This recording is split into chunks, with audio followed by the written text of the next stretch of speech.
buenos días, ingeniera, compañeros. Lo que vamos a hacer el día de hoy es el análisis del artículo de la adaptación de la estructura de micelas de caseína a través de un enfoque multifactorial para manipular propiedades y coagulación del coajo, en el cual hablaríamos de los integrantes: Montoya Reynoso Pamela, Álvarez de Mauricio, Hurtado Huanca Aris Pamela y Vilca Rocina Álvaro. Hablamos de la adaptación de la estructura de las micelas de caseína a través de un enfoque multifactorial para manipular las propiedades de coagulación del cuajo. Y a continuación, mi compañera Yanela va a explicar un poco más de esto. Con respecto a los materiales y métodos, se utilizó el ácido clorhídrico, el cloruro de sodio y el cloruro de calcio. Con respecto a los métodos, en el experimento se llegó a utilizar el polvo de caseinato de fosfato natural para suspender la proteína en agua disociada. Se llegó a obtener por microfiltración de las materias primas de la leche desnatada y luego por filtración de agua. A continuación, el concentrado se secó por pulverización según el método descrito. La caseína y sus minerales representan el 90% del contenido sólido total, en lo cual tuvo una gran relación con el capítulo 2 que avanzamos durante las clases. Ahora, también se observó la preparación de suspensiones de micelas de caseína, donde se diseñó una matriz experimental evaluando los efectos de los cambios de pH y la adición de cloruro de sodio y el cloruro de calcio. Ahí es donde se llegó a apreciar las 27 suspensiones.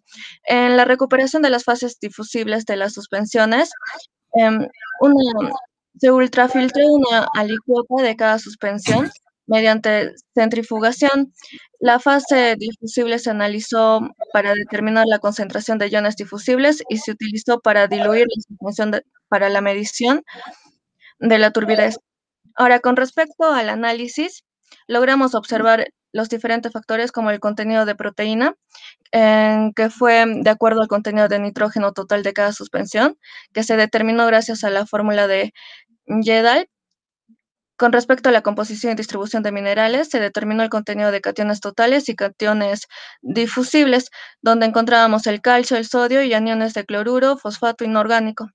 Y con respecto a las medidas de turbidez, las medidas de absorbancia se llevaron a cabo de los 20 grados centígrados y las suspensiones de las micelas de caseína se diluyeron 10 veces más. Con respecto al análisis de seguimiento de nanopartículas, se basó más que todo en el seguimiento de partículas individuales en suspensión, donde se aplicó la ecuación de Schulz para ajustar la distribución del tamaño de partículas obtenida al número total de partículas normales. Le doy paso a mi compañero Jesús. Ingeniero, yo voy a hablar sobre la microscopía electrónica de transmisión criogénica y primero hablaremos sobre la detección de partículas, en la que primeramente se resta el fondo por el algoritmo de bola rodante y se suaviza mediante el filtro gaussiano. En esta parte se hace la medición de forma de partículas a través de pequeñas por menor de 50 nanómetros de Feret y grandes por mayores a 50 nanómetros de Feret. Luego pasamos a mediciones de dispersión de rayos X de ángulo pequeño, tratamiento y modelado de datos. Aquí se proporciona un rango de 1.3 por 10 a la menos 3 a 1.93 a la menos 1. Al inducirlos a rayos X se obtuvieron que al menos 10 exposiciones del intervalo de 2 a 20 grados centígrados y que en las medidas de las fases difusibles para cada suspensión se restaron de las intensidades de dispersión para luego ajustarse y tener en cuenta la diferencia de proteínas totales contenidas en el primos. Luego pasamos a tratamientos estadísticos en la que se realiza un diseño experimental para estudiar los efectos combinados de la variación del pH en adición del NaCl y adición del CaCl2. En este, el conjunto de datos se sometió en análisis del componente principal. Le paso la voz a mi compañera Ariana. Ahora vamos a hablar sobre los resultados y la discusión. Los resultados de los análisis biofísicos se presentan en dos secciones. Estos análisis pueden explicar la variación observada en el RCT y la regresión lineal explica las interacciones entre propiedades estructurales y la firmeza de los geles de cuajo. Luego tenemos las propiedades coloidales y estructurales de las micelas de caseína modificadas. En estas tenemos la salida del PCA y es igual. Tenemos el impacto de las modificaciones ambientales en el balance mineral de la micela de caseína. En esta parte del estudio revelamos que los iones coloidales en el calcio y en el fosfato y en el caso del sodio y el cloro estaban en fases difusibles de las suspensiones y una correlación negativa con la concentración del fosfato. Luego tenemos las consecuencias sobre las propiedades estructurales de las micelas de caseína, donde se trataron principalmente utilizando el modelo esponjoso y los patrones SACS muestran patrones de variabilidad a través de